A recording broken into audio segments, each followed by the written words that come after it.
vamos a empezar, chicas, vamos a empezar a presentarle para no comernos su espacio. Así él tiene más tiempo, estará tranquilito y nos va a dar una conferencia estupenda. Casi todos ya le conocéis, Manuel Berrocal, amigo de la casa, amigo personal nuestro. Escribe revistas, hace de todo. Hasta es doctor. Lo que os decía antes. A la que se le vaya un poquito la pinza, sacamos unas perritas y nos vamos luego de cena. hago precio de grupo. Tú haz lo que quieras, pero aquí se cobra. Bueno, ahora hablando en serio, vamos a ver. Nos va a hablar de algo muy importante, ¿eh? Noética, una nueva ciencia para la conciencia. ¿Y qué es eso? No sabemos. El título es impresionante, como sus conocimientos, impresionantes. Porque a pesar de que tenga sus notas ahí, de aquí sale todo. Así que mirad. A mí me parece una persona muy inteligente, una persona muy culta, que tiene un gran conocimiento, que nos va a enseñar muchas cosas, como lo ha hecho siempre, que nos ha enseñado muchas cosas. Habla de espíritus, habla del otro lado de la vida, habla de este lado de la vida, habla de muchas cosas. Y de la conciencia. Debe ser eso que de vez en cuando nos dice, y que no le hacemos caso. Sí, generalmente. Va a ser eso. Así que yo creo que nos conviene escuchar para que cuando de vez en cuando nos llamen la atención, nosotros prestemos atención, para que no nos encontremos en problemas más serios. De todas formas, si nos encontramos en un problema serio, lo que he dicho. Pasamos consulta, yo estoy en la puerta y cobro. Bueno, aquí os dejo, Manuel Berrocal. ¿De acuerdo?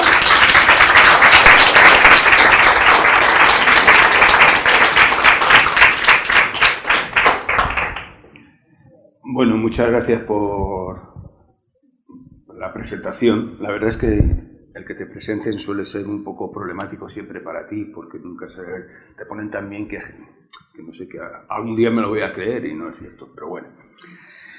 La charla de hoy va de un tema que a muchos a lo mejor os suena raro, noética, por una razón. La verdad es que decidí el hablaros de esto porque, bueno, últimamente como he venido varias veces por aquí y demás, he oído a un par de ponentes hablar de ello, pero ha quedado completamente en el aire. O sea, han hecho la referencia a lo que era, a que eso se estudiaba por la noética, pero en ningún momento se ha hecho ni el comentario ni explicar qué es lo que era. Y cuando estamos hablando de un nuevo movimiento dentro de la ciencia que está adquiriendo una importancia cada vez mayor, he considerado que sí era conveniente que en un momento determinado el hablar de ello, para que valorarais o para que tuvierais ya una referencia de qué es este elemento, que sin duda alguna con el tiempo se irá convirtiendo en una palabra bastante más habitual de lo que está siendo ahora.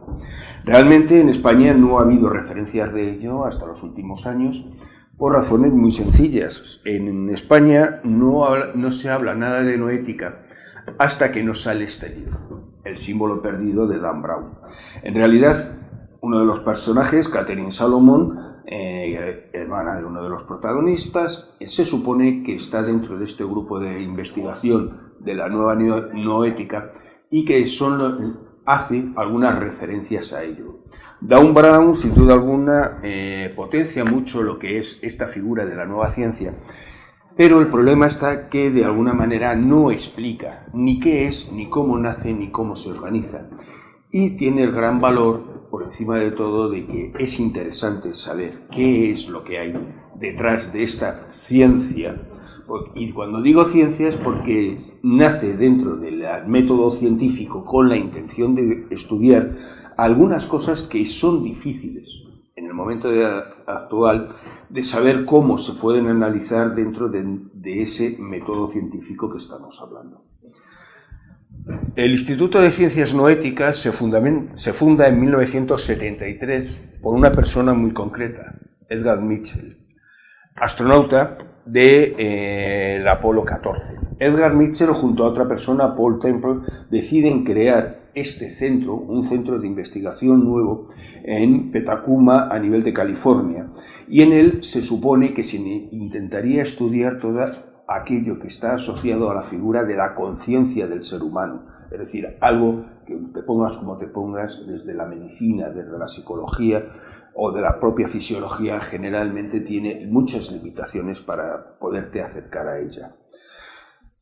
La realidad es que el Instituto de Ciencias Neoéticas hoy en día es un centro privado, por lo tanto depende de las subvenciones o de las aportaciones económicas de personas que consideren que estos elementos sean dignos de estudio, y en realidad tiene en el momento actual alrededor de unas 20.000 personas asociadas a él, que están repartidas por todo el mundo. E incluso se plantea, en el momento actual, se habla de que hay alrededor de unos 300 experiencias de estudio que se están realizando y que serían financiados a través de este centro, ¿no? Sus estudios potencian todas esas disciplinas que de alguna manera no tienen facilidad de entrar dentro del método científico convencional, pero por encima de todo son estudios que se hacen con el mayor rigor que se puede hacer en cualquier universidad científica o universidad establecida, porque lo que sí es evidente es que si este campo sigue estando en manos de personas que en un momento determinado están más cerca de diferentes creencias religiosas y que dan sus versiones en función de lo que les interesa, sin duda alguna nunca llegaremos a entender qué es lo que hay detrás, no de la consciencia, sino de nosotros mismos, que es lo más importante. Edgar Mitchell, decide entrar en este proyecto, sobre todo porque él tiene una experiencia personal que de alguna manera le hace replantearse muchas cosas. Durante el tiempo que está en la Luna, en el Apolo 14, todo el tiempo que estuvo allí, realmente el hombre no se preocupó de nada, estaba demasiado ocupado en recoger piedras, en hacer todas las analíticas y correspondientes pruebas que tenían que hacer. De tal forma que cuando ya empiezan a volver para la Tierra, se encuentra la característica de que él tiene unos minutos en los cuales él se encuentra más relajado y empieza a mirar a través de una de las ventanas del Apolo el exterior y ve una pequeña, como él mismo dice, una pequeña joya azul y verde que sin duda alguna le hace pensar y cambiar completamente su manera de pensar. ¿Por qué? Porque por un momento, cuando él se fija en esa pequeña joya, se da cuenta realmente de la importancia que tenemos en el universo, es decir, ninguna. Somos un pequeño planeta perdido en el extremo de una galaxia y perdido directamente en el extremo del universo, lo cual lógicamente ese egocentrismo y ese que nos caracteriza, él se dio cuenta desde ahí arriba que en realidad no tenemos valor ninguno. Nuestra importancia es mínima, pero ante esa situación él tuvo una sensación de unidad, de alguna manera, con todas aquellas personas que viven en esa pequeña roca en medio del espacio. Se sintió de alguna manera unido a todos esos millones de personas que de alguna manera deambulamos a través de ella, y tuvo una experiencia especial, no solamente por esa sensación de unión, sino que se sintió unido también a esa pequeña piedra, ese pequeño mundo, y de alguna manera sintió como si una entidad, algo a nivel espiritual superior, en cierto modo esa Gaia que hablaba Lovelace, en su momento entrara en conexión con él. Él sintió esa situación, se sintió protegido, sintió que algo había que protegía al hombre, a esos hombres que vivían en esa piedra, y que sin duda alguna era una experiencia muy por encima de lo que él nunca se hubiera planteado. Edgar Mitchell habla directamente de que él tuvo una experiencia mística, habla así, porque no puede explicarla de otra manera. Esas experiencias que a lo largo de la historia se han reunido siempre en personas especiales o que han tenido una situación especial en su vida. Y para él sintió directamente que algo había cambiado en él. Lo que sí tenía claro es que a partir de ese momento, cuando llegó a la Tierra, entendió que tenía una misión. Y su misión era entender qué le había pasado. A partir de esa situación decidió crear un centro de investigación y para ello empieza a entrar en contacto con los diferentes movimientos filosóficos que de alguna manera intentan explicar este fenómeno de alguna manera de sensación que él tuvo un poco mística, por llamarla así. La realidad es que inmediatamente entra en contacto con diferentes movimientos de tipo oriental y sobre todo con el budismo. Y empieza a entender a través del budismo que en realidad la experiencia espiritual, esa consciencia, no es algo propio ni de religiones ni de ciertas personas en particular, sino que es algo propio de todos, con el problema de que las religiones se han apoderado de ello para utilizarlo en su propio beneficio. Él entiende a través del budismo que hay una realidad que es que el hombre tiende a la espiritualidad, a ese desarrollo de la consciencia, y que sin duda alguna solo el análisis y el estudio de esa evolución podrá de alguna manera hacernos entender hasta qué extremo nosotros estamos, como quien dice, en un estado dormido dentro de nuestra propia consciencia.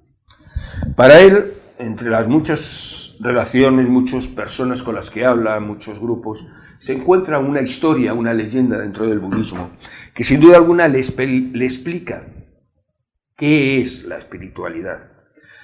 Es cuando, en un momento determinado, él comprende que de alguna manera hay algo especial en esa historia que habla de que cuando Buda encuentra al dios Brahma.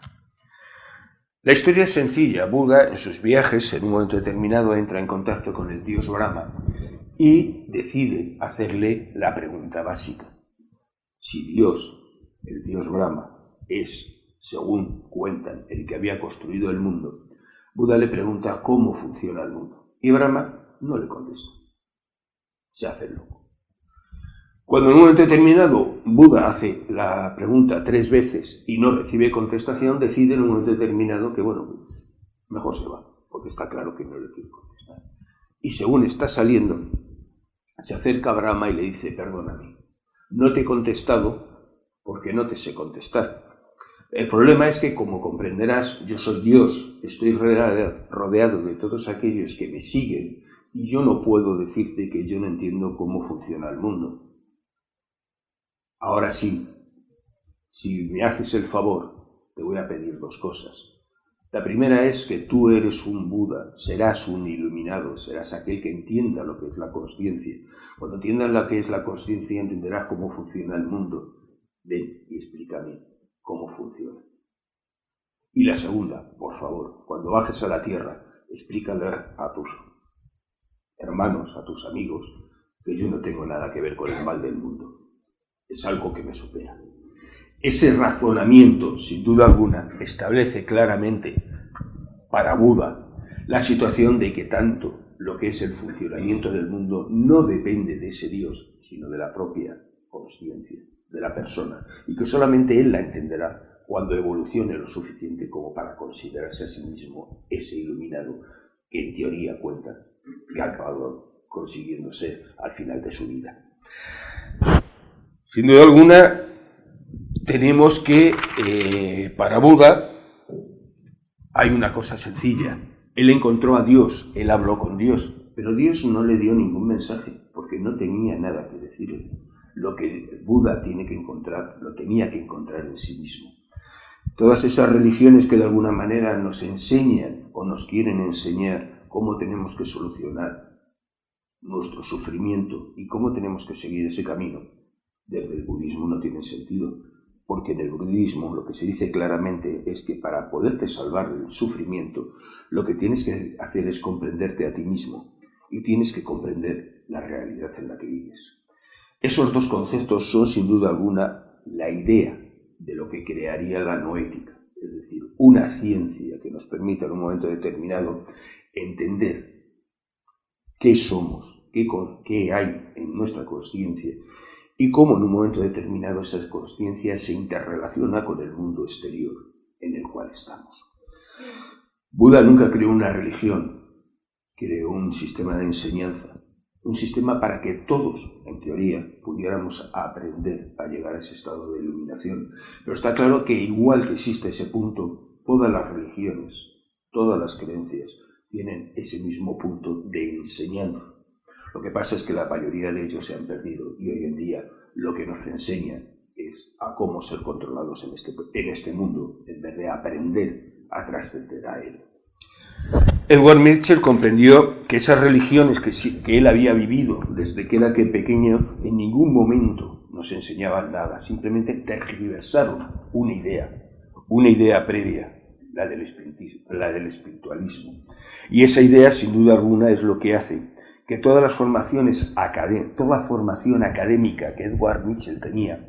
Estamos hablando de un señor que es Bachelor of Science por la Universidad Carnegie Mellon en 1952, Bachelor of Science en Aeronáutica en la Escuela Naval de Posgraduados del 61, doctorado en Ciencias de Aeronáutica y Astronáutica del Instituto de Tecnología de Massachusetts en el 64, doctorado honorario por la Universidad Estatal de Nuevo México en el 71, doctorado honorario por la Carnegie Mellon University en el 71, doctorado honorario por la Universidad de Akron en el 79, etcétera, etcétera, etcétera. Es decir, no estamos hablando de un señor que su preparación académica sea mínima, al revés. Él se ha creado y se ha organizado en esa ciencia que él tiene muy claro que es la que le llevó a la Luna.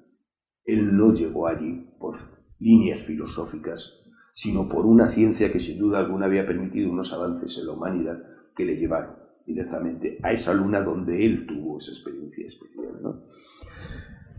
A partir de ese momento, él tiene muy claro que es necesario que si alguien como él, donde su formación académica y su racionalismo es tan importante, es capaz de tener una experiencia de tipo espiritual o mística, es que tiene que haber algo que trasciende directamente a las propias personas. Y sin duda alguna es un campo digno de estudio. Y si no se estudia es porque no se sabe cómo llegar a él.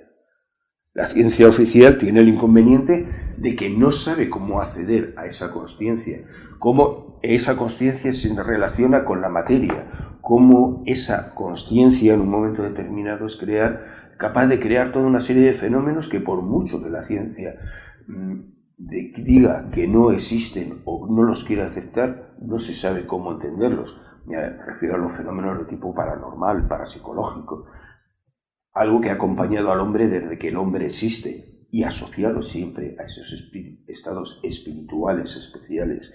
Luego, de alguna manera, todo ello tiene algo en un momento determinado que le hacen a Mitchell meterse directamente en el estudio de ese campo completamente espiritual y paranormal, que llega al extremo de que para muchos llegan a la conclusión de que Mitchell de alguna manera se le ha ido la pinza según volvía de la Luna.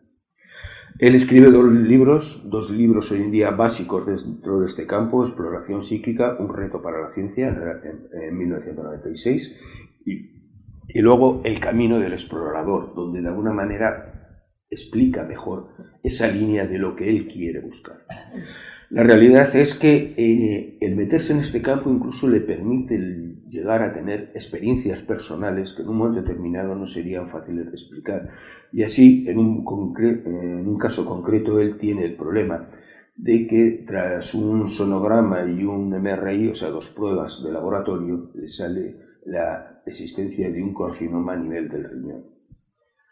Su situación es directamente, entrando en este mundo, él ha conocido un curandero que en particular está en Vancouver y a distancia decide que este curandero le trate. Lo cierto es que pasado un tiempo, al repetir las pruebas, no sale nada. Edward Mitchell tiene muy claro que no sabe si en algún momento a que hubo un carcinoma y aquello se curó. En ningún momento hubo biopsia, por lo tanto no es algo que se pueda decir definitivamente. Pero lo que sí está claro es que todas las pruebas analíticas posteriores, a partir de un momento, se normalizaron y no volvió a tener ningún problema en ese aspecto. Esa experiencia personal no le dejó, de alguna manera, el admitir que el curanderismo o cualquier práctica de estas tuviera una realidad, pero sí le demostró de alguna manera que tenemos que empezar a entender que el mundo es mejor a veces verlo desde otro punto de vista, porque hay cosas que se nos escapan completamente. Y así nació esa idea de crear un centro en el cual se estudiaran todas estas cosas, pero desde el método científico. Si en un momento determinado no es posible hacerlo desde una universidad por otras razones, él buscaría los medios tanto físicos como económicos para conseguir que esto se pudiera llevar a cabo. Y esa es la raíz y el nacimiento de esta nueva ciencia que él se considera que sería la noética. En España hemos tenido, a partir de esto, bueno, en el último tiempo ha habido un par de libros que han sido publicados, van entrando en este país, lo que pasa es que, claro, los tenéis que buscar en los sitios más insospechados. Los podéis encontrar desde en la sección para psicología, la sección de psicología, y en particular me lo encontré en la sección más o menos de ciencia, en el apartado de física. O sea que es difícil de encontrar, por la sencilla razón de que está claro que la gente a nivel de las librerías no tiene mucha idea de qué va esto, ¿no? Pero bueno, es lógico, bueno, no vamos a decir otra cosa. En realidad, la palabra noética nace a partir de una palabra griega que significa realmente, la palabra griega noé, que significa ver discerniendo. Es decir, que cuando en Grecia se utilizaba este verbo, en realidad lo que se quería dar a entender era un poco la palabra intuir. El ver de una forma inteligente o ver de una forma pensante. Esa era la idea. Y a partir de ahí es de donde saca directamente el concepto Mitchell para definir este nuevo sistema de conocimiento. La noética en realidad lo que va a estudiar es eso, en los potenciales de la conciencia humana mediante el análisis de la intuición, el sentimiento, la razón y los sentidos, es decir, esas cosas que generalmente en cualquier libro de psicología quedan fuera de campo, porque no se sabe cómo entrar en ellos. Exploraría el cosmos interno de la persona, de la mente, lo que llamamos realmente consciencia, y que dependiendo de las culturas ha sido en su momento llamado alma, espíritu o como preferáis llamarlo, ese concepto de alguna manera que es la propia esencia de nosotros y que estaría ahí de una forma concreta y que sin duda alguna, analicemos como analicemos, se puede estudiar y se debe de estudiar.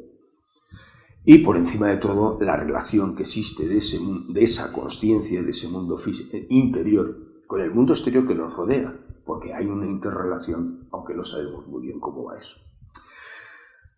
Esta exploración de la conciencia se ha de realizar desde tres perspectivas principales. La primera, la perspectiva en primera persona, es decir, lo que la persona vive, lo que la persona de manera subjetiva va a sentir a nivel de su conocimiento interno, sus vivencias, sus sensaciones, todo ello va a ser una experiencia personal que sin duda alguna debe ser analizada como tal, como independiente y como irrepetible, directamente porque nadie es irrepetible.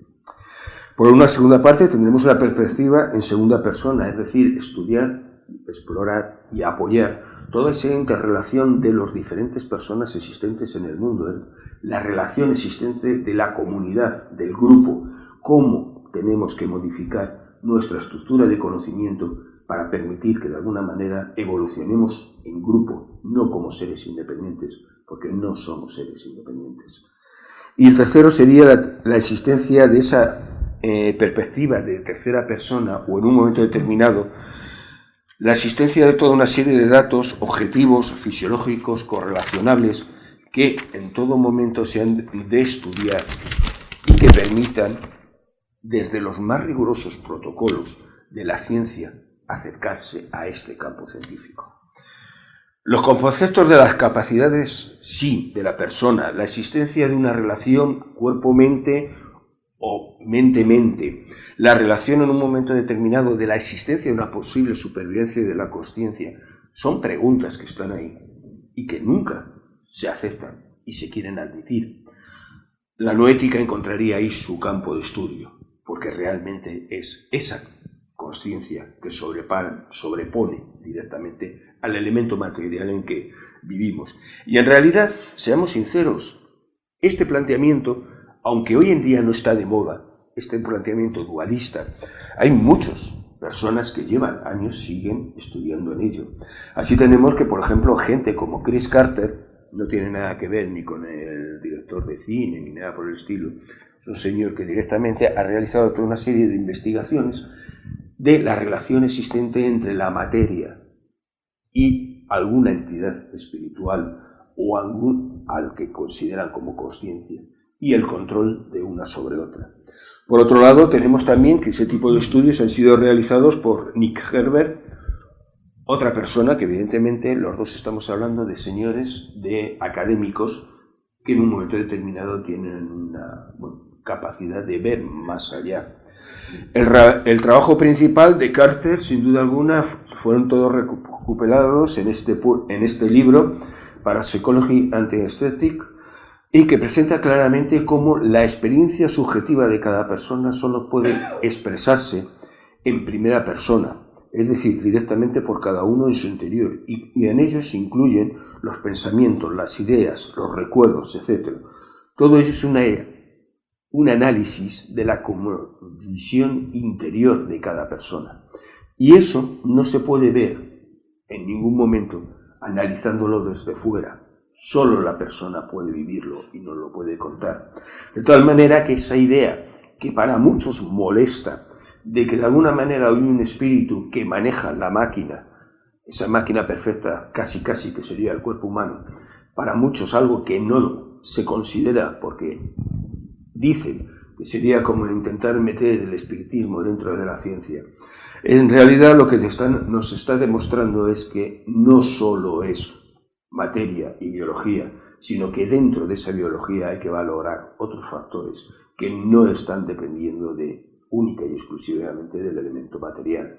Este libro tuvo el inconveniente para todos los movimientos escépticos en contra, que la mitad de los autores son escépticos, es decir, de esos señores que van en contra de todo, y tiene la característica de que las valoraciones que al final presentaban permitían realizar estudios científicos de todos los procesos asociados a la consciencia, lo cual evidentemente nunca fue muy aceptado, pero tiene la característica, claro está, de que está ahí y al que le moleste, pues tiene una cosa que hacer, aprender.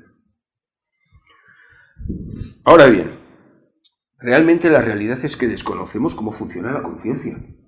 Seamos sinceros, no tenemos ninguna idea de cómo se produce ese pensamiento que nos mueve. Se quiere establecer en un momento determinado que va en relación al elemento monista, es decir, todo dependería de la materia, del cerebro.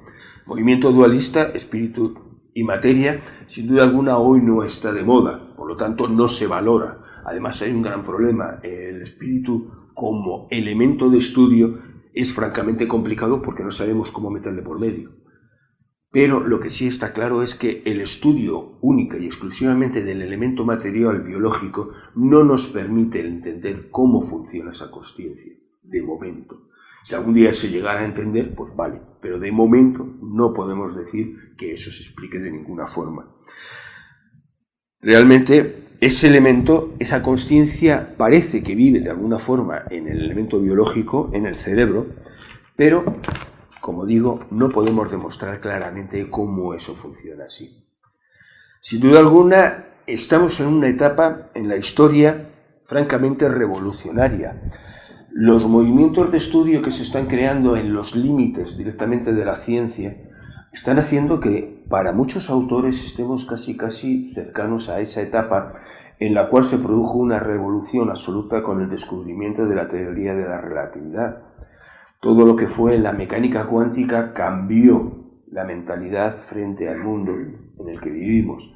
Y hoy, para muchos autores, estamos teniendo ese mismo cambio. Lo que pasa es que ahora estamos entrando en esa frontera nueva, desconocida, que no es ya la materia en sí, sino que es nuestra propia consciencia.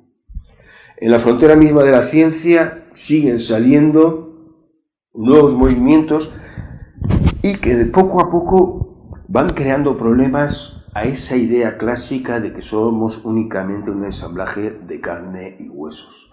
Le crea problemas. Hay algo más. Nosotros no somos solamente una reacción química continua. Hay otras historias. Hay una reacción por encima de todo con una carga energética que es la que va a ir midiendo y modificando nuestra interacción de nosotros mismos y el exterior. Tenemos la característica de los seres humanos, somos una configuración energética, única y exclusivamente, dentro de un campo de energía, que es el entorno, que se encuentra directamente conectado con nosotros a través de diferentes sistemas energéticos. Es decir, que nosotros en realidad somos como un campo de energía pulsante metido dentro de otro campo de energía mayor, y que esa interrelación hace que todo lo que se mueva o se modifique en el exterior nos afecta a nosotros, y todo lo que nosotros decidimos afectamos al exterior. Es decir, no podemos hablar de una relación de diferenciación entre un yo y un no yo, es decir, lo que yo soy y lo que me rodea. Hay una interrelación directa en ese campo energético que se establece sobre todo hoy en día más en el llamado del campo cero, un campo absolutamente revolucionario en el momento del estudio, porque tenemos la característica que entre las diferentes partículas o grupos energéticos que nos forman, sigue habiendo energía. No hay entre una partícula y otra, no hay vacío, hay energía, el campo cero. Un campo medido, comprobado y que está planteando situaciones de que un día llegará en que los viajes espaciales serán tan sencillos porque utilizaremos la energía del campo cero y eso nos permitirá desplazarnos sin necesidad de llevar combustible, lo cual está creando una situación en el límite absolutamente hoy en día de la ciencia, pero que sin duda alguna pronto empezaremos a ver resultados en ese campo. Los seres humanos y todos los seres vivos en realidad somos una configuración energética interrelacionada con el exterior, y este hace que en un momento determinado todo lo que nosotros vivimos, todo lo que nosotros sentimos, esté de forma determinada, subyacente o influido por ese entorno que nos rodea. Toda nuestra información, en realidad, todo sobre nuestro cuerpo, no es nada más que un constructo que establecemos para tener una sensación de identidad y de separación del entorno, pero en realidad nosotros no estamos separados del entorno. El filósofo francés René Descartes enunció que en su tiempo una noción también revolucionaria. Nos hablaba que nosotros somos representados por nuestras mentes, que estábamos separados de la materia inerte y sin duda nuestra propia vida era algo que estaba asociado a nuestros cuerpos, pero que no eran única y exclusivamente a una máquina bien engrasada. Esa idea que sin duda alguna con el tiempo se ha ido desnaturalizando y considerando que en un momento determinado no tiene sentido, era una entrada en un momento de aceptar que nosotros somos parte de nuestro entorno. Nuestra identidad es algo que nos diferencia, pero a la vez nos une a ello. Newton crea toda una serie de leyes que van a explicar lo que sería un funcionamiento de ese mundo en el que vivimos. Lo que pasa es que hace un planteamiento matemático y por encima de todo muy establecido en función de un mundo solitario y desolado en el cual solo se mediría por unos engranajes perfectos que darían sentido al movimiento del universo. Esto es otra alteración de los conocimientos de Newton, porque Newton hablaba de algo más que una maquinaria. Pero la realidad es que tanto Newton y Descartes, sus ideas se utilizaron para separar claramente la vida de la materia y así, de alguna manera, esconder ese concepto de la consciencia que no sabemos qué hacer con él. Nuestra autoimagen incluso se llegó a hacer más tétrica con el tiempo, gracias a otra persona que aportó una gran idea revolucionaria en su momento y que lógicamente también fue sacada un poquito de contexto. Me refiero a Darwin. Charles Darwin crea la teoría de la evolución y establece directamente una serie de normas que son tomadas claramente por ciertos grupos de tipo político y muchos religiosos para justificar su supremacía sobre el resto, la llamada evolución social. En realidad, a nosotros nos crea que nuestra vida se convierte en algo absolutamente aleatoria, depredadora, solitaria y carente realmente de un verdadero propósito. Nos vamos a convertir en un elemento que solamente nos influiría el hecho de que sobrevivieras si eres el mejor. Esta idea tiene el gran inconveniente de que nos lleva a convertirnos en algo tan sumamente degradante como ser un factor más de una cadena donde lo único importante es o comes o eres comida. Este elemento materialista por encima de todo nunca fue planteado por Darwin.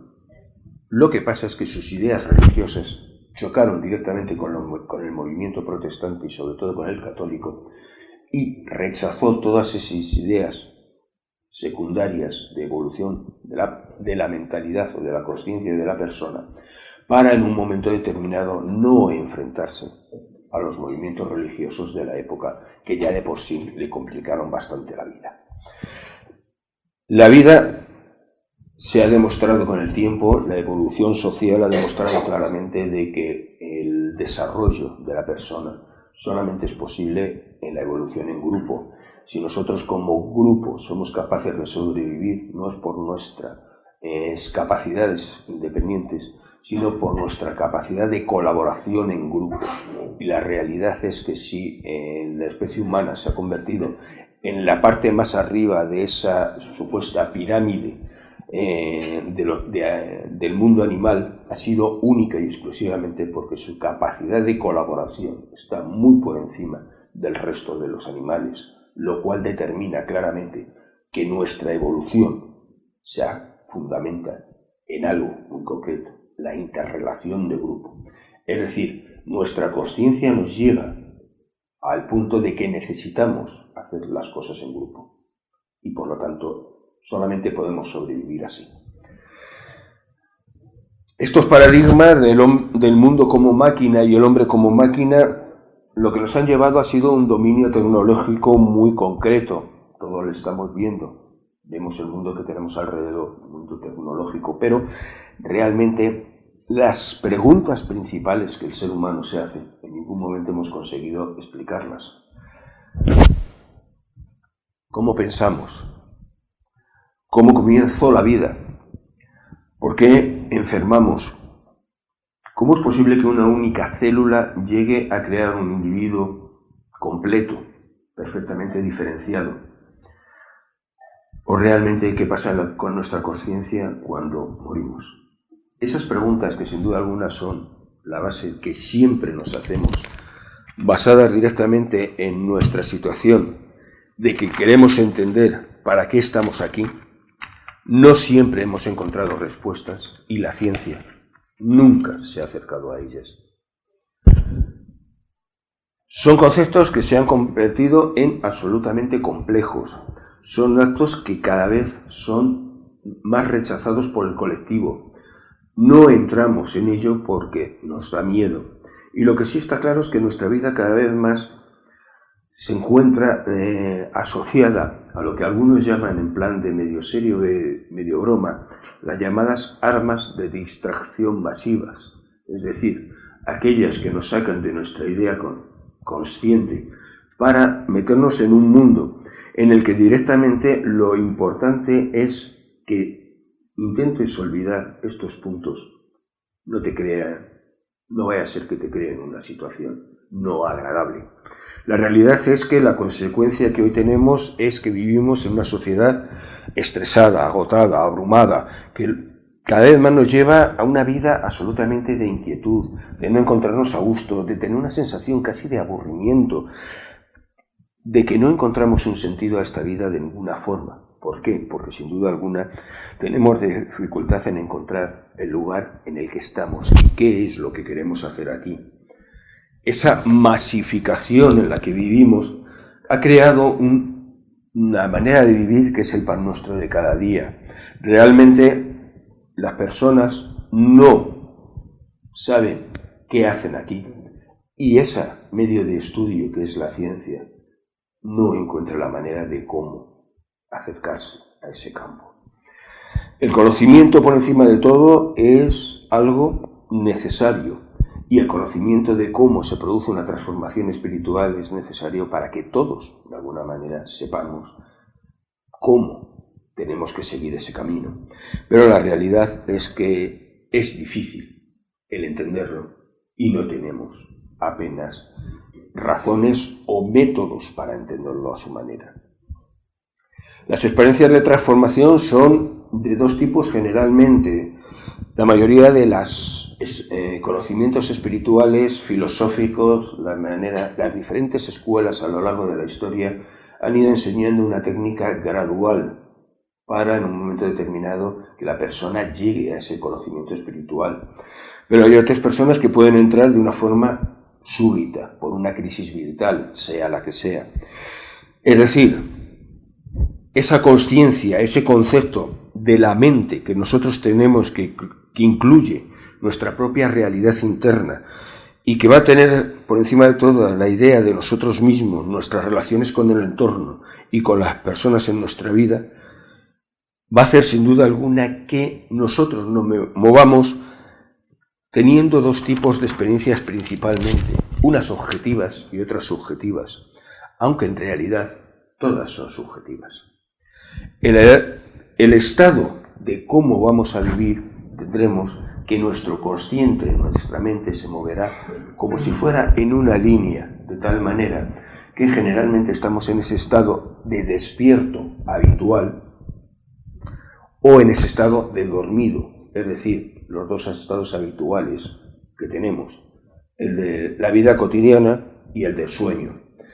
Pero si esto es un poco como si fuera una línea en la cual hay varios niveles, y más allá del despierto está ese despertar que se decía en Oriente, esa situación de ese despertar místico, esa vivencia espiritual, y más allá del sueño estaría ese estado de coma profundo, donde no habría en teoría razonamiento de ningún tipo.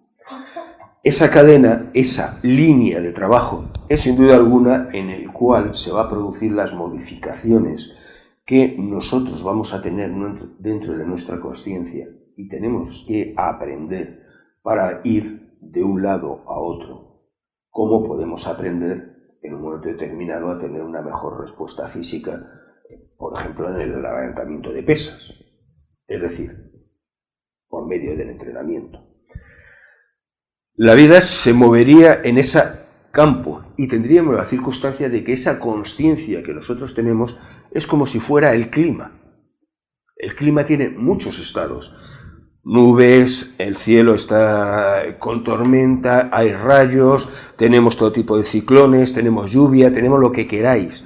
Son estados diferentes del clima que se van produciendo a lo largo de ciertas circunstancias especiales. Y nuestra consciencia, en un momento determinado, dependiendo de nuestras experiencias, de nuestras percepciones, de nuestros propios pensamientos y de nuestros sentimientos, nos vamos a mover en esa cadena, en función de lo que en cada momento, de alguna manera, necesitamos. El mundo, sin duda alguna, es personal. Cada uno lo vivimos de nuestra manera. Todos tenemos un concepto diferente del mundo, aunque digamos que es el mismo. Y todos tenemos una vivencia diferente de ese mundo y de una manera intransferible. Es decir, mi vivencia no tiene nada que ver con la de ninguno de vosotros. Porque si lo veis desde un lado, el más sencillo, pensaros tranquilamente el día que os levantáis optimistas, ¿cómo veis la vida? Y el día que os levantáis con el cable torcido, qué mal será todo. Estamos hablando de que tu consciencia de alguna manera te predispone a actuar interactuar con ese entorno en el que tú estás. Las personas optimistas por base siempre van a tener unos resultados mejores en todo. El pesimista generalmente va a tener unos resultados peores en todo. ¿Por qué? Porque es su actitud ante la vida. Y esa actitud nace de su propia consciencia, no nace del entorno. Son conceptos que hay que tener en consideración. Así está claro que el cambio que vamos a tener de la visión del mundo, la transformación que se vaya a realizar de ese mundo exterior, en mucho va a depender de nuestra propia transformación a nivel de la consciencia. Y esa transformación de la consciencia realmente es el campo que quiere estudiar la noética. No es un campo fácil de estudio, pero que sí está claro que la historia siempre ha hablado de que ese campo de estudio existe.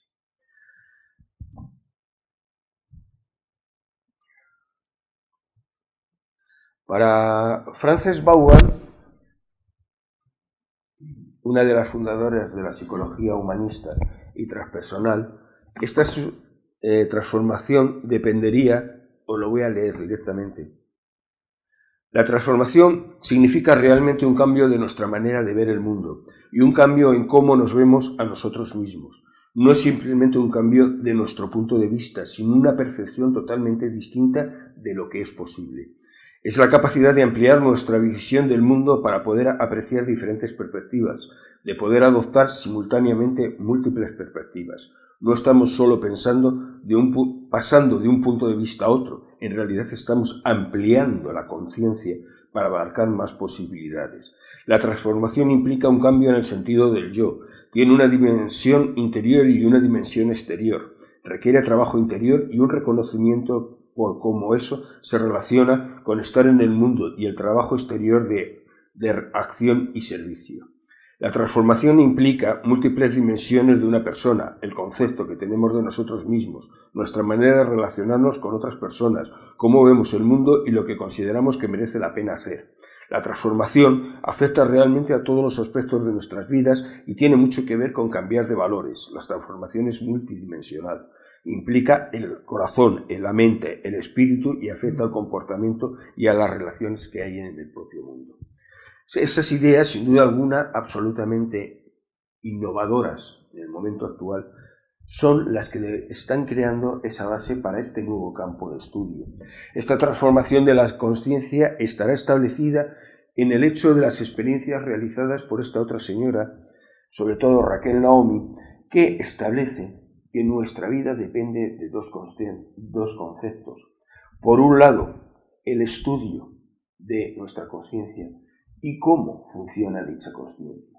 La conciencia se establece sobre todo en dos puntos muy concretos. Por un lado, va a ser el estudio realizado sobre cómo nosotros aceptamos o no aceptamos lo que nos rodea.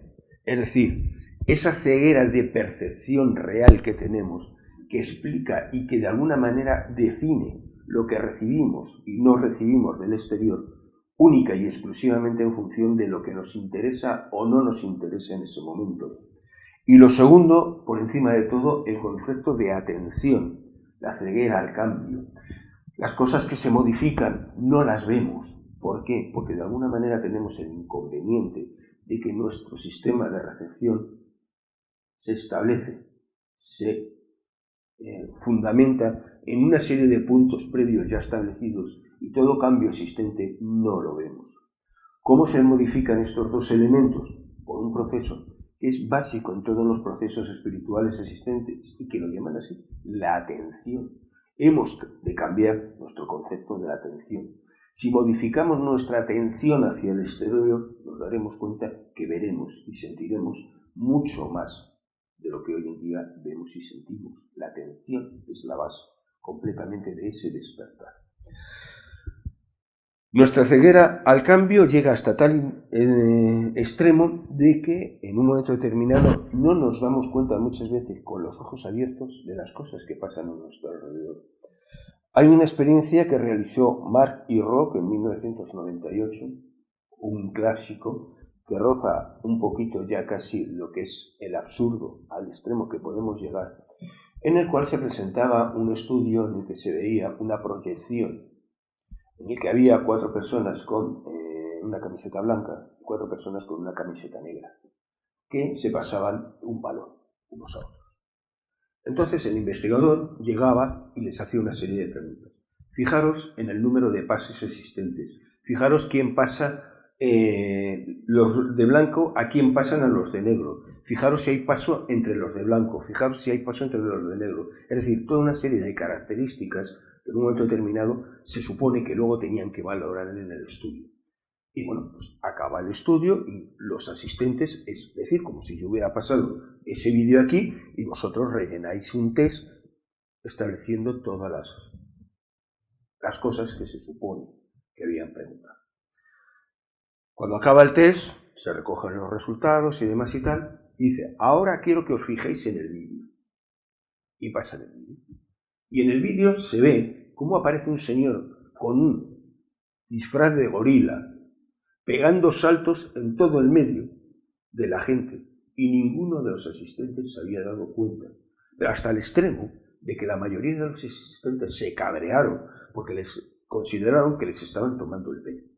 Es decir, su atención estaba tan centrada en el juego de pelota que no vieron un tío vestido de gorila en medio del resto. O sea, podemos decir que es absurdo, lo que queráis, pero eso de alguna manera define hasta qué extremo nuestra atención se centra en esos elementos que consideramos de valor importante y nos perdemos todo lo que hay alrededor. Si yo os dijera ahora mismo de qué color es el jersey del que tenéis detrás sin moveros, yo os digo que la mayoría no es que tengáis dudas, es que no sabéis ni de eso, y la mayoría os habéis visto al sentaros. Pero la realidad es que no habéis tenido atención en relación a lo que había en el entorno. Lo cual quiere decir que si nosotros somos capaces de aprender a tener esa atención, ¿qué es lo que podemos ver? Es algo muy importante. Y es algo que sin duda alguna, cuando en un momento determinado hablas con estas personas que dicen que han tenido esa transformación mística, es que han entrado en ese estado espiritual, ellos son los primeros que te hablan de que ellos han tenido un cambio a nivel de la atención, que ven la vida de otra manera, que han aprendido a ver las cosas de otra forma, que lo que hay alrededor les llama más la atención. Es decir, han modificado su atención por una razón o por otra, por un proceso de aprendizaje o en un momento determinado por un proceso de tipo de golpe, por decirlo así. Egan Mitchell entró en ese campo de una forma súbita. Tuvo una experiencia que él no entendió, pero los años le hicieron entender qué es lo que le había pasado. La realidad es que, por mucho que sigamos, tendremos siempre una cuestión. La espiritualidad es algo propio del ser humano. Esa espiritualidad está en la consciencia del ser humano. Y me da igual la técnica que se utilice. Me da igual que entréis en estados filosóficos orientales. Me da igual que empecéis con el chamanismo, que jugáis con los neopaganos, que me da igual la técnica. La técnica no tiene importancia. La técnica lo único que es un medio para conseguir en un momento determinado desarrollar esa espiritualidad personal que tenemos cada uno. Creo que sin duda alguna será un campo de estudio que vamos a ir cada vez más teniendo referencias de ellos. Esperemos que no sea invadido por demasiado echadora de cartas y gente por el estilo. Sin duda alguna ellos se pondrán en el apelativo, lo que pasa es que os digo que entrar en este grupo es bastante complicado. Pero lo que sí está claro es que si un camionero de Minnesota o un monje budista pueden tener una experiencia realmente, cada uno en el extremo del mundo, una experiencia de tipo espiritual, creo que es algo que necesitamos estudiar y ver qué es lo que hay ahí. No podemos rechazarlo. Es un campo de estudio, como puede ser algo tan sencillo como las modificaciones eléctricas realizadas en el cerebro. Y hay que medirlo, y hay que controlarlo, y hay que estudiarlo. ¿Y quién tiene que hacerlo? Pues sin duda alguna desde un método científico que establezca una serie de pautas para cual poder repetir y seguir realizando estudios en ese campo. Y ese estudio, sin duda alguna, hoy se quiere hacer desde la noética. La noética es, como se dice, una ciencia que a futuro desaparecerá. ¿Por qué? Porque el día que cada vez que encuentre resultados de esos temas, esos resultados entrarán en otras ramas de la ciencia. El estudio del campo, de lo que se llama el campo, ese campo extraño del campo cero que existe entre los diferentes elementos que nos constituye ese campo energético, de alguna manera que hoy es absolutamente revolucionario, nació de un estudio de la bioética, de la noética y, curiosamente, la física. Hoy ha encontrado un campo de estudio en ello, que es lo normal. Con el tiempo esto desaparecerá, porque habrá quien lo estudie desde su lado. Y ahí es un poco todo aquello que en un momento determinado en su día se conoció. Dentro de los primeros estudios del mundo espírita, el estudio de los espiritistas a principios del siglo XX determinaron toda una serie de conocimientos, que siempre se dice lo mismo. No, es que el espiritismo no aportó nada. No, es que todos aquellos conocimientos, evidentemente descontando la posibilidad de que exista un espíritu, porque nunca se pudo demostrar el resto de las situaciones. Hoy se estudia en las universidades de psicología, movimientos motores, existencia del inconsciente, todo ello nace realmente del estudio de la figura del medio. Luego la ciencia siempre se ha acercado a estos campos y va incluyendo dentro de ella aquellas cosas que de momento pueden explicar y con el tiempo, sin duda alguna, irán incluyendo más. La noética está ahí. Oiréis hablar de ella y creo que es un campo que sin duda alguna nos tiene que dar, en esta revolución que estamos recibiendo en los últimos años de la consciencia, una cantidad de datos y de experiencias que sin duda alguna nos será difícil muchas veces de llegar a. Y nada más, espero que haberos aclarado un poquito el tema.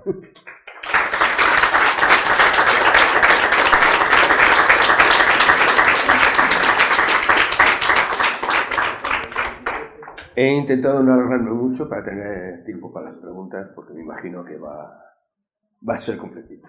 Sí. Vamos a ver, en este campo solo los científicos son los que se acercan a ella. En este campo, mira, el tema es sencillo. El método científico tiene la característica de que te da unas normas para repetir esas condiciones y conseguir en un momento determinado el mismo resultado. Mientras eso no puedas repetirlo, será difícil aceptar que ese fenómeno existe, que es el gran problema de toda esta fenomenología, porque en realidad tú puedes acercarte a cualquier fenómeno paranormal, pero el problema es que tú no lo puedes reproducir a voluntad. Y aunque reproduzcas ciertas cosas, supongamos, siempre vas a tener unos resultados diferentes en algunas cosas. Entonces es difícil de medir. Hay que establecer un método de estudio. Y ese método de estudio, mientras no descubramos otro mejor, ¿me entiendes? El método científico es el que mejores resultados está dando. No te digo que no le haya mejor ni peor, es que ese es el que está dando resultados y por lo tanto es lo único que tenemos claro a la hora de poder utilizar. ¿Que haya otras personas que se puedan acercar a este campo? Sí, sin duda alguna, pero lo verán desde otro punto de vista. Entendamos que hay unas modificaciones que se producen y esas modificaciones son las que hay que determinar. Diferenciemos claramente esas modificaciones que se producen en la persona del método utilizado. Una sesión mediúnica en un momento determinado va a dar unos resultados, pero la sesión mediúnica modificará la conciencia de las personas que están actuando y participando en ella. Pero la sesión mediúnica es un medio, no es el fin. El fin es esa modificación de la conciencia. Por lo tanto, lo que tenemos que estudiar es ese fin, no el medio, porque el medio ya sabemos que está ahí. ¿Entiendes? Es lo mismo que si llegamos y decimos la utilización de cualquier droga para modificación de la conciencia. Tienes todo un listado durante la historia de la humanidad, El acercarse a los dioses ha sido a través de diferentes drogas. Están ahí. ¿Qué vamos a seguir estudiando? Las drogas. Las drogas están súper estudiadas. Ya sabemos los productos activos que tienen, qué modifican, qué no modifican. Lo que tenemos que entender es qué modifican en la persona. ¿Qué modificación en la consciencia se produce para que esa persona tenga esa vivencia en un momento determinado de tipo espiritual? Y esa es la línea de trabajo. Complicada, evidentemente, pero es la nueva línea de trabajo, claro. Sí. Mira, yo me ha gustado tu conferencia, mis conocimientos no tienen nada que ver para nada con todos los tuyos, pero yo te voy a decir una cosa, a raíz de una experiencia personal espiritual, empecé a buscar, porque claro, me cambió la vida. Y te puedo decir que la doctrina espírita me ha contestado a cantidad de preguntas que tú estabas buscando ahí. A mí me ha servido. Eso no quiere decir que le sirva a todo el mundo. Es que ese es el problema. A mí me ha servido. Sí, pero el tema está que si en un momento determinado conseguimos encontrar que esas preguntas sean explicadas por la doctrina espírita con unos conceptos concretos, sea explicada por los movimientos budistas, sea explicada por lo que sea, me da igual. Si somos capaces de entenderlo, eso nos servirá a todos. Eso está claro. Y eso es lo importante, porque es que cuando nosotros hablamos de noética, claro, hablamos de la existencia de la consciencia de la persona. Pero claro, la modificación de esa consciencia, lo que va orientado realmente es a una modificación de la consciencia global, la de todos, la de que empecemos a vivir en esa sociedad de libertad y de respeto que llevamos buscando desde no sé cuántos miles de años y que no acabamos de encontrar. Porque lo que sí está claro es que si conseguimos cambiar nuestra consciencia, conseguiremos en un momento determinado cambiar nuestra interrelación con el resto de las personas y el entorno en el que nos movemos. Y eso, sin duda alguna, es una cosa que ahora mismo es absolutamente necesaria, porque nunca estamos empezando a retroceder, tanto en conceptos como libertad, como el respeto de las personas, como los que estamos teniendo en los últimos años, que es absolutamente increíble. Y no vamos a entrar en el juego de la destrucción de esa naturaleza en la cual vivimos y que dependemos de ella. Y cada vez que cortamos un árbol, estamos creando un problema de renovación de ese oxígeno que necesitamos. Si no entendemos esos conceptos, si no tenemos en cierto modo ese concepto que tuvo Mitchell allá en medio del espacio, de que esa pequeña piedra, que es el último rincón del universo, para él era lo más importante, mientras no entremos en ese juego, podemos creer en lo que queramos, podemos hacer lo que queramos, pero lo que sí está claro es que el camino que llevamos es francamente problemático.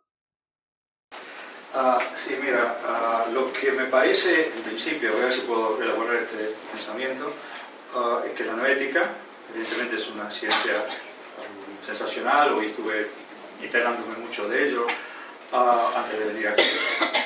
Pero lo que echa luz es echa luz sobre un panorama totalmente desolador, en el sentido de que quizás el 99% de la civilización esta y quizás de las anteriores está dormida, profundamente dormida. Y el otro aspecto totalmente, digamos, tan fuertemente negativo, es que hay 7.050 millones de conceptos de la realidad. Y esa realidad, esa percepción de realidad de cada esa persona es mínima, porque se dice que quizás nosotros estamos capacitados o en este momento para percibir una 10.000.000ª parte de lo que sucede en el mundo material y el inmaterial. O sea, directamente no sabemos nada. O sea, y además se supone que cada vez que nosotros percibimos algo a través de los ojos, de los sentidos, de la nariz, pasa, antes de ser registrado en el cerebro, pasa por 5 filtros que distorsionan la realidad. Por lo tanto, ¿cuál es la realidad? No tenemos la mínima idea de lo que nos rodea. En absoluto. En absoluto. Entonces, eso, claro, cuando uno toma cierta conciencia de eso, mete mucho miedo, porque decimos, estamos aquí y pasamos por aquí, pero en realidad no aprendemos realmente mucho o nada, porque ni siquiera sabemos eso. Estamos como los caballos con las orejeras, pero hay un universo alrededor y no sabemos que existe.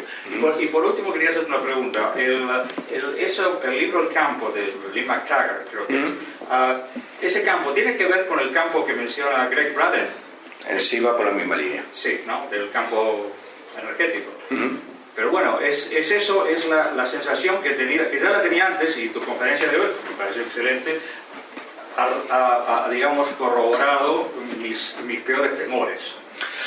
Vamos a ver, es que si entendamos una cosa, si en un momento determinado aceptamos estos conceptos de que la interrelación de nosotros con el exterior es absoluta y demás, da miedo, porque ¿dónde está la identidad como nosotros? Se pierde totalmente. Y nosotros nos han enseñado desde que nacemos no a tener una identidad, sino a ser individualistas, que son dos conceptos diferentes, cuidado. Nos enseñan a que nosotros tenemos que competir, tenemos que ese espíritu evolutivo que se establece a partir de Darwin de la forma más negativa posible y que va a justificar de alguna manera que... Muchas gracias. No, muchas gracias. Y la realidad es que tenemos eso. O sea, de alguna manera nuestro problema es que no entendemos que la diferencia entre independencia, identidad e individualismo, cómo funciona. Porque realmente tú puedes tener toda tu independencia y tu identidad en un grupo. Y tenemos que entender que nosotros tenemos que evolucionar en grupo. O sea, lo que pasa es que lo que hacemos es directamente lo contrario. Nosotros vamos pisando a todo el que sea, entre comillas, para conseguir alcanzar una serie de valores que nos han establecido la propia sociedad. O sea, nosotros, ¿qué nos mide? Los elementos materiales.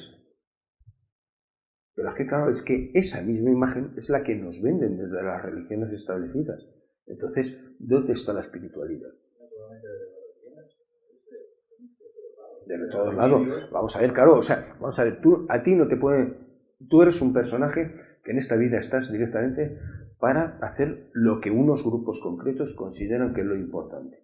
Es decir, los grupos económicos, tú sirves para comprar lo que ellos digan, en el momento en que ellos digan y como ellos digan. Y los grupos políticos consideran en un momento determinado que tú estás ahí para aceptar lo que ellos deciden en los momentos oportunos y en función de sus intereses. Y eso es la idea claramente darwinista de la sociedad. Los más importantes, es decir, los que tienen esos cargos, son los que establecen y deciden lo que los demás tienen que hacer y serían el punto o la referencia a imitar para conseguir alcanzar ese puesto en lo alto de la cadena. Pero seamos sinceros, si es que si consigues ese puesto en lo alto del árbol evolutivo, vas a estar más solo porque vas a estar tú solo, porque en el camino te has cargado todo aquello que en un momento determinado ha podido tener interés. Gustos, amigos, relaciones, todo eso te lo vas cargando según vas buscando ese punto máximo. Y cuando llegas arriba, ¿qué consigues? Nada. Sí, tener dinero, tener 3 coches, no sé, esas cosas que te ponen y te dicen, no, es que se dedica a coleccionar. Claro. Mira, hay un personaje, he visto que dice eso, digo esto ya, hay un personaje que me imagino que la mayoría conoceréis, todos conoceréis a Asterix, el personaje de Tedeo. Goscinny, el dibujante, es un señor que se dedica a coleccionar Ferraris. La situación económica que le permitió al personaje ha sido tal que en un momento determinado, bueno, pues él vive en un pequeño castillo en el sur de Francia y como no tiene ya nada especial que hacer, se dedica a coleccionar Ferraris. Es muy mayor.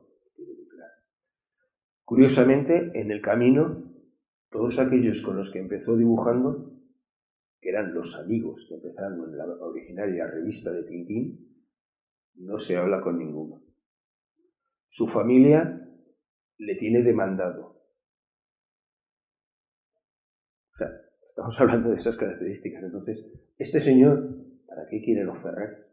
Si está muerto de asco en un castillo en el sur de Francia.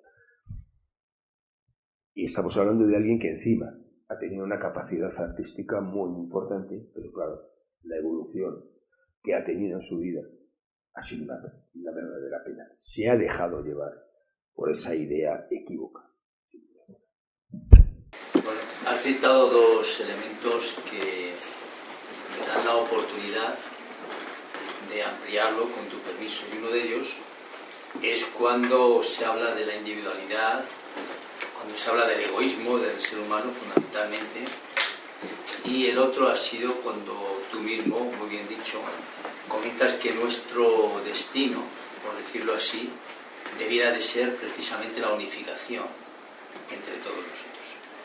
La doctrina espírita te habla, a lo largo de todo su conocimiento, y te expone muy claramente lo que tú mismo has dicho, que hemos de apartarnos de todas aquellas individualidades para integrarnos en un colectivo que será el único que nos servirá para la unificación de la humanidad. Y esto está dicho ya desde hace muchísimo Ya hace bastante tiempo, sí. Es lo que quería comentar. Sí. No, vamos a ver. Si tú analizas la mayoría de los movimientos religiosos o filosóficos, como queramos llamarlos, la base es la misma. El problema es que hay quien ha montado un negocio a costa de ello. Entendamos. Algo tan sencillo como la idea de la ayuda que existe en el espiritismo, es la misma que existe en la Iglesia Católica. La única diferencia que establece que, por ejemplo, en la época antes de la Guerra Civil en España, sobre todo en Cataluña, se crean, en los movimientos espíritas, crean toda una serie de centros de ayuda a los más necesitados. Una obra que evidentemente a nivel social nunca se ha estudiado suficiente.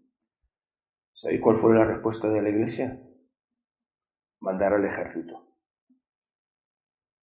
Luego es la diferencia. O sea, el concepto es el mismo.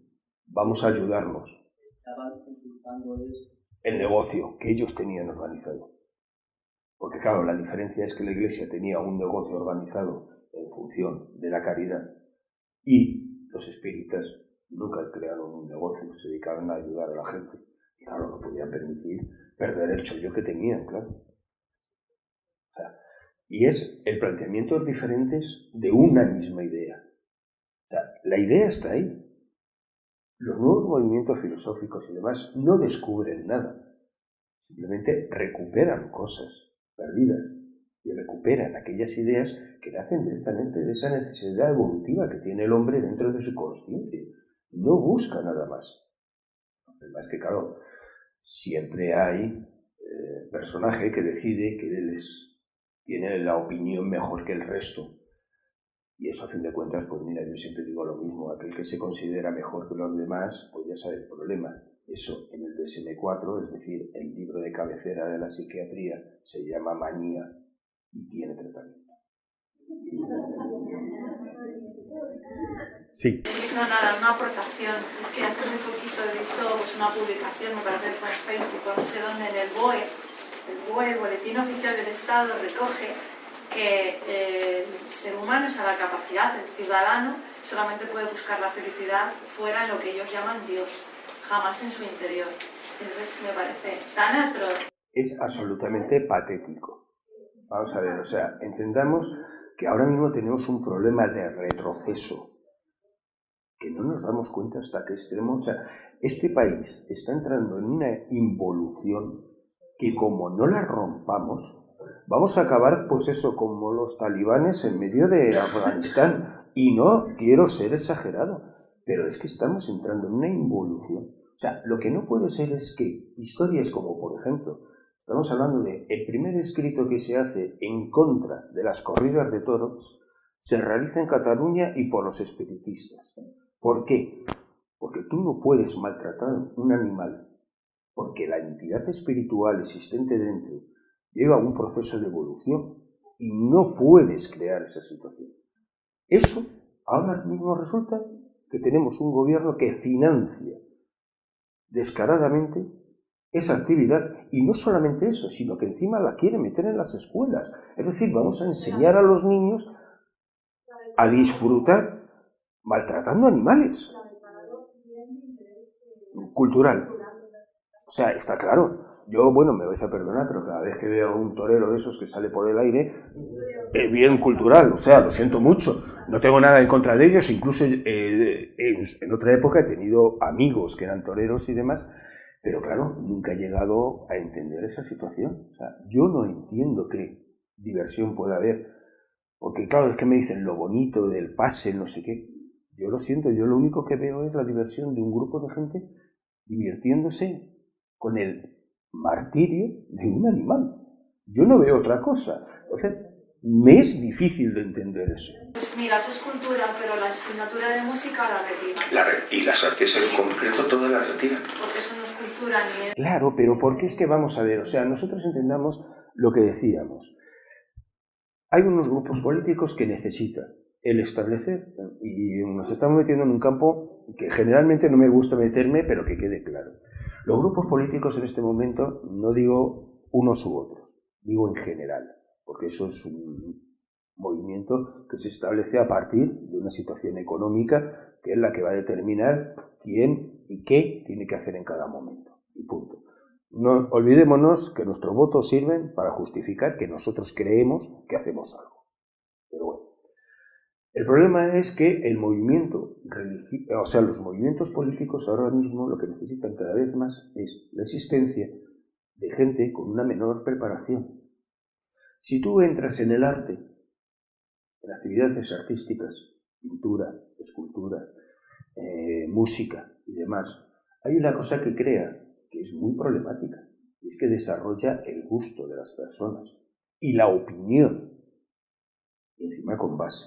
Y eso es muy peligroso a nivel del colectivo, porque claro, la gente que piensa, mañana a lo mejor no está de acuerdo con ellos.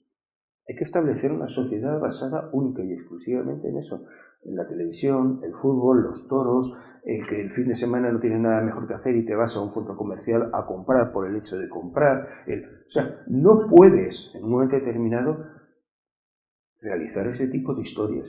Lo que sí hay una cosa que es muy importante, y es que el ser humano, por encima de todo, no es un borrego. Yo te digo, por ejemplo, por circunstancias, yo vivo aquí cerca, al lado de la plaza de Tirso Molina.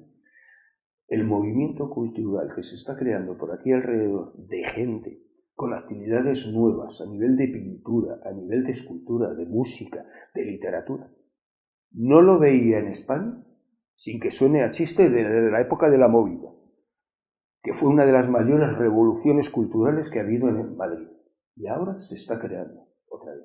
¿Por qué? Porque cuanto más nos quieren colocar el pie en la cabeza, más nos revolvemos. Y te digo directamente, o sea, ahora mismo el movimiento cultural que se está creando es absolutamente impresionante. La gente necesita conocer y saber. No sabéis el número de centros en los cuales la gente va a hacer yoga, pero no es que hagan yoga, es que es el hecho de que les mueve algo, una idea espiritual, van buscando algo que ellos necesitan. No es el me voy al gimnasio, no, hay otra cosa. Y eso se está llenando Madrid de ello. Y digo yoga como movimientos de todo tipo filosófico, es algo francamente impresionante. Sí, bueno, un segundo. No sé. Sí, dime. Se quería hacer una pregunta. La doctrina espírita nació en Francia, ¿no? Juan Kardec. Quería saber por qué España está al lado y por qué todavía no avanzó en nada. La comunidad espírita aquí es muy pequeña. Hay una razón y una razón muy clara. Realmente el movimiento espírita en España supera en su momento al francés e incluso al inglés. Sí. El número de publicaciones que hay sobre espiritismo en España es completamente imposible de controlar, porque ha desaparecido casi todo. Lo que pasa es que nosotros hemos tenido en este país una etapa que ha sido nuestro querido Franco y su golpe de Estado al gobierno de la República existente.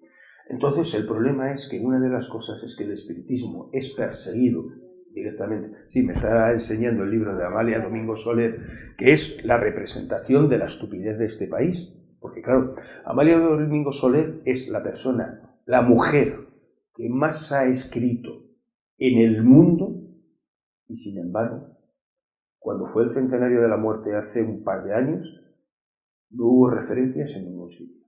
¿Por qué? Porque nuestra ignorancia es absoluta. En España el movimiento espiritista tuvo un poder impresionante. Lo que pasa es que, claro, vino la guerra civil, vino Franco, vino la imposición del nacionalcatolicismo ese que tanta gracia nos hacía cuando lo dijo en su momento Tamames y que tenía toda la razón del mundo, y la realidad es que el espiritismo fue perseguido, pero hasta el extremo de que, tú haces ahora mismo, por ejemplo, en el centro de Salamanca, donde están los registros de la persecución política existente después de la guerra civil, y te aburres de encontrar procesos de gente denominada directamente, los señores eran denominados masones, porque claro, esos señores que se levantaron, su nivel de ignorancia era absoluto, no diferenciaban nada, y para ellos todos eran lo mismo. Aparte que, muchos espiritistas eran masones, porque eran movimientos filosóficos independientes, pero con unas líneas muy semejantes. Y por otro lado, las mujeres generalmente, como no tenían que tener ni derecho a ser procesadas, eran consideradas individuas, además que se las llama así. Es decir, era un apelativo en plan despectivo que se les colocaba para en un momento determinado justificar el que eran metidas en centros de monjas y demás para ser controladas. El movimiento desaparece y realmente lo que ocurre es que huye de España y huye a Francia y huye de Sudamérica. Y ahora, claro, es que en Brasil, si el movimiento espírita tiene tanta fuerza, es por los españoles que fueron para allí. Y en cierto modo, el renacimiento del espiritismo en España ha sido gracias a Brasil, que volvió para acá.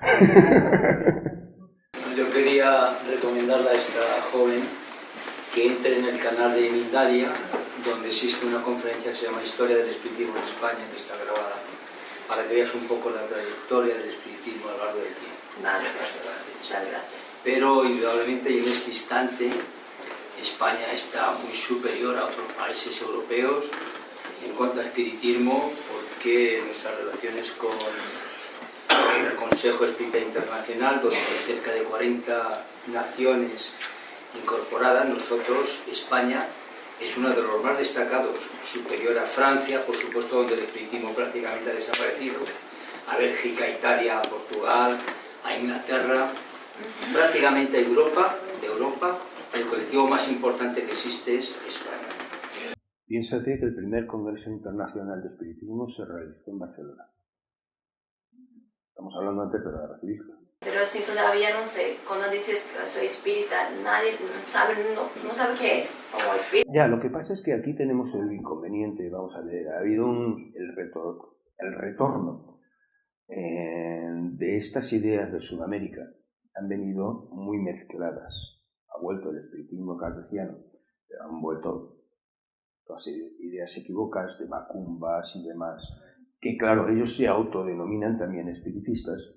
Bueno, en cierto modo también tienen su línea espiritualista, o sea, de espíritus y demás, o sea, que no podemos decir otra cosa, pero claro, es completamente diferente. Entonces, ¿qué ocurre? En este país tenemos un inconveniente ahora mismo, y me imagino que si hay algún periodista por ahí me tirará algo a la cabeza, y es que la prensa ha entrado directamente en el juego del amarillismo más absoluto. Todos estos casos no interesan en un momento determinado dar una imagen real del fenómeno. Lo digo porque yo ya son años que llevo intentando hablar de estos fenómenos desde un lado un poquito serio. O sea, no películas de terror. Me encantan las películas de terror, pero eso es otra cosa. Entonces, el tema que tienes es que todo se confunde. Cuando te hablan de espíritus, no te hablan de espiritismo. Te hablan del caso del no sé qué, que hay un espíritu que rompía no sé cuántos y tal. Mira, mi experiencia personal, y te digo en su momento, Yo soy, ahora mismo soy el secretario de la Sociedad Española de Parapsicología de Madrid. Bueno, española de España, perdón. O sea, lo que pasa es que la sede está en Madrid, pero bueno. El tema es que en su momento tuvimos un grupo de estudio, sobre todo de casos de poltergeist. Llegamos a estudiar, me parece que fueron 124 casos en un periodo de unos 10 años, y en los cuales absolutamente todos descubrimos el fraude. Pero esos casos son los que están en esos programas de televisión y en esas publicaciones de forma continua saliendo, y siguen saliendo, como supuestos casos reales. ¿Por qué? Porque lo que les interesa vender es el morbo, no la realidad. A nadie le interesa, dentro del movimiento más o menos periodístico, ya sea de este mundillo o de otro, el hecho de explicar qué es el espiritismo. Les da igual. Lo que quieren es ver y cómo se consigue un espíritu, y cómo le cazamos, y cómo vamos con la grabadora a coger la psicofonía, y cómo.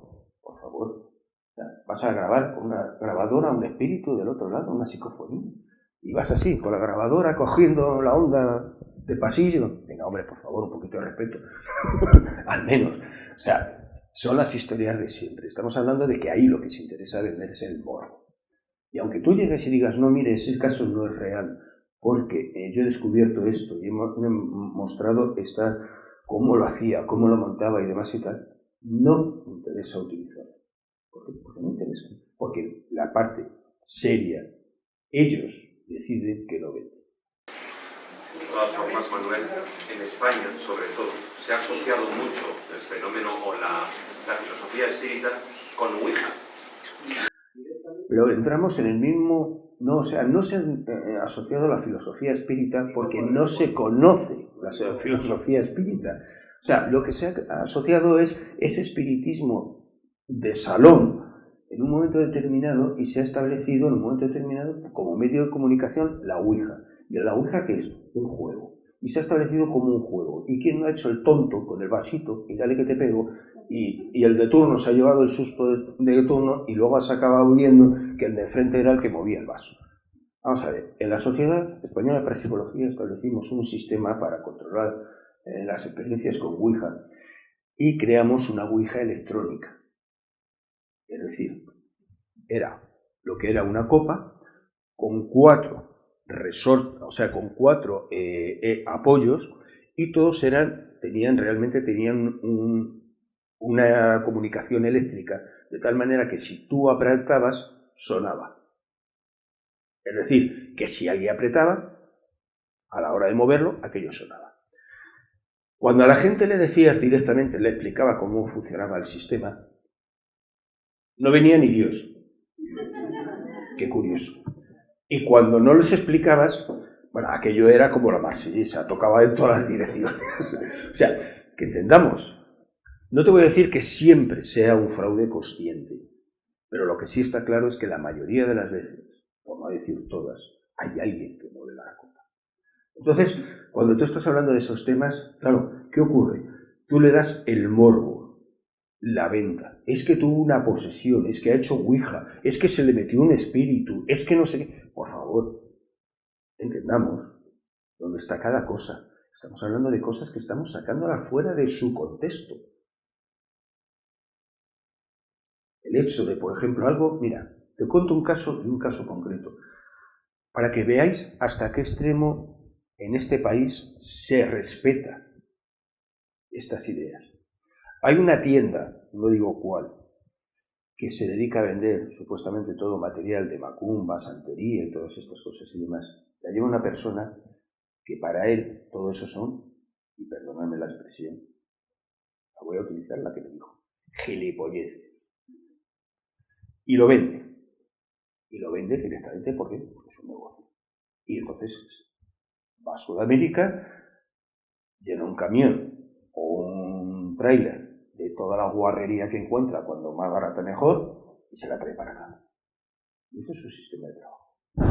El tema es tan sencillo de que yo le he visto en una de estas tiendas vender y llegar la señora María de turno, o sea, digo la señora María en el sentido de señora muy mayor, de no muchos estudios y demás, ese estereotipo que tenemos un poco todos de ese concepto, y empezar a mirar pues cosas y encontrar pues el típico ritualito de esos del hágaselo usted en su casa. Antiguamente decíamos de la señorita Pepis, que eran los juguetes de la señorita Pepis que tú te fabricabas. Me imagino que la mayoría sabéis de lo que hablo. Tú me imagino que no, porque por edad no lo has conocido. Pero ese era el hágase su ritual usted en su casa y lleva todo lo que necesita dentro de una bolsita. Y hablamos de bolsitas que generalmente no son baratas. Y en un momento determinado, pues bueno, la mujer le pregunta a uno, empieza a mirar y tal y cual, y dice, sí, ¿no? Y bueno, y usted pone la vela y hace no sé qué, no sé cuántos, y hace este ritual. Claro, la mujer se pone a leer Osun, Anjam, Yobun. ¡Jo, hija! Es que esto yo no lo entiendo. Contestación de la persona. No se preocupe. Usted reza un Padre Nuestro que en el fondo sirve igual. O sea, eso define el respeto y cómo se viven estas cosas. La santería tiene un movimiento, tiene unas ideas, tiene una ideología, tiene toda una formación filosófica, religiosa y demás que hay que respetar, pero lo que aquí importa que es el negocio. Y ya está. Y si entre medias, pues llegas y dices, no, es que yo he ido a no sé quién que me ha sacado un espíritu mientras me echaba las cartas y hacía no sé cuántos. No, lo siento, pero a mí me entra la risa, no puedo evitar. Sí, decís. Bueno, yo con relación a tu conferencia, los que se drogan pierden la conciencia, me imagino, ¿o qué pasa? Mira, ahora, por ejemplo, ha salido una nueva droga que se llama Superman, no te lo pierdas. Vamos a ver, entendamos que cuando hablamos de drogas que facilitan una experiencia mística, no hablamos de la estupidez de la pastillita que se toma el de turno en el fin de semana para pegar saltos como un desgraciado, porque lo que va buscando es saber cómo consigue aguantar el fin de semana de juerga, ¿me entiendes? Entonces lo que se mete son derivados en un momento determinado de estimulantes que suelen potenciar por medio del consumo de alcohol, y lo que hacen es se tiran todo el fin de semana pegando saltos, llegan el lunes, caen en la cama y se tiran 2 días durmiendo porque se han agotado. Eso no hablamos, eso es una droga que nace única y exclusivamente del concepto de nosotros tenemos de diversión. ¿Entiendes? Vamos a ver. Las drogas, el consumo de estupefacientes a lo largo de la historia siempre han estado en relación con un proceso místico, porque de alguna manera te quita muchas sensaciones y muchas situaciones de contacto con esta realidad y facilita pasar a ese otro lado que hablábamos de la atención mística. Todas esas drogas se utilizan, me da igual el grupo que sea, grupos chamánicos, orientales y demás, todos ellos se han utilizado en su momento para facilitar el entrar en ese estado místico. La realidad es que nunca se ha utilizado fuera de ese estado y siempre controlado. Es decir, el tabaco es una droga mística. Nace y es utilizado entre los indios americanos como un medio para entrar en contacto con Dios. Es un sistema que se utiliza única y exclusivamente en ciertos rituales, ni siquiera en todos los rituales. Pero llega el hombre blanco. ¿Y qué hace? Se pone a fumar con un cosado. Joder, cómo mola esto. Y lo trae para España. Y nos creamos directamente una droga social. Una droga sin intención ninguna. ¿Por qué? Porque nosotros, nuestra cultura, que ya ha tenido siempre una droga establecida, que era el alcohol, era una droga mística. Los licores generalmente se llamaban espirituosos. Pero no porque fuera ese un nombre bonito, sino porque es que supuestamente ese consumo subía de alguna manera la espiritualidad de la persona. La cerveza no era para beber en plan amiguetes en la barra de un bar. La cerveza era un proceso espiritual. El vino es un proceso espiritual. Pero nosotros hemos creado un consumo social. Y como consumo social, estamos en esa circunstancia de que nos creemos que si no bebes, no comes, no fumas y no te lo vas a pasar bien. Pero eso es una idea que nos han metido a lo largo de los años, esa idea consumista establecida. ¿Qué ocurre? Que cada vez más vienen droga ya consumista, pero no tiene nada que ver con el consumo de la droga espiritual. Por ejemplo, tienes ahora, ya me han llegado 3 o 4 veces, lo digo porque, bueno, por circunstancias como ando en contacto con la gente más variopinta, ahora se ha puesto otra vez de moda el consumo de la ayahuasca. La ayahuasca es un producto sudamericano que se supone que te pone en contacto con Dios. El proceso son una liana, bueno, son 3 lianas, o sea, 3 plantas que se unen en un momento determinado, se cuecen, se saca una especie de engrudo que te puedo decir que es asqueroso, y eso te lo bebes. Se supone que eso te pone en contacto con Dios. Bueno, yo te puedo decir que te pone en contacto con lo que quieras. Que quede claro. No hagas un pedo que no sabe ni por dónde estás. Pero bueno, o sea, pero claro, ¿cuál es la situación? Si tú tienes esa experiencia y estás en un grupo orientado a entrar en contacto con Dios y tienes una persona que te dirige y te está contando en un momento determinado qué es lo que tienes que, entre comillas, sentir y ver y demás, tú vas a tener una experiencia en esa línea. Ahora, si tú lo haces como lo hacen en este país, tú vas el fin de semana y según llegas, te colocan el primero el sábado por la mañana, el segundo el sábado por la tarde, el domingo, te lo digo por experiencia, y te lo digo por experiencia, no sabes ni dónde estás. Has echado hasta la primera papilla. Bueno, vamos, no acabas en urgencias porque, claro, no te pueden llevar por la sencilla razón de que, a ver cómo luego explica el personaje de dónde trae. Pero esa es la realidad. O sea, que por eso te digo que el mundo espiritual y el consumo de drogas tiene un sentido, pero lo que no puedes es entenderlo desde nuestra mentalidad. Hay que verla desde la mentalidad del indio. Les estás animando mucho. Sí. Yo te puedo decir que la ayahuasca, para vomitar, genial.